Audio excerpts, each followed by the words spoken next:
আসসালামু আলাইকুম। সবাই কেমন আছেন? আশা করি সবাই অনেক ভালো আছেন।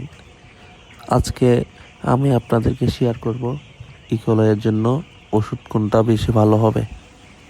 আজকে আমার মুরগিগুলোর বয়স 10 দিন চলতেছে। হঠাৎ 6 দিন থেকে ইকোলয়ের অনেক সমস্যা দেখা দিচ্ছিল। তো আমি আপনাদেরকে শেয়ার করব আমি কোন ওষুধগুলা ইউজ করছিলাম। আর শীতকালে ইকোলয়ের প্রবলেম অনেক বেশি দেখা দেয়। যদি ইকোলাই গুরুতর অবস্থাতে চলে যায় তাহলে আপনারা পলিস্টিন ওষুধটা ইউজ করবেন।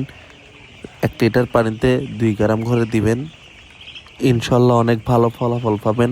আর এর সাথে চাইলে বায়োটক্সও দিতে পারেন। আমি আপনাদেরকে শেষে ছবি দিচ্ছি, ছবিগুলো দেখলে বুঝতে পারবেন ওষুধ কোনগুলো। আল্লাহর রহমতে ভালো হয়ে যাবে। এরপর আপনারা ইয়ামবেড ইউজ করতে পারেন। দেখুন ছবিগুলা, এটা হচ্ছে বায়োটক্স।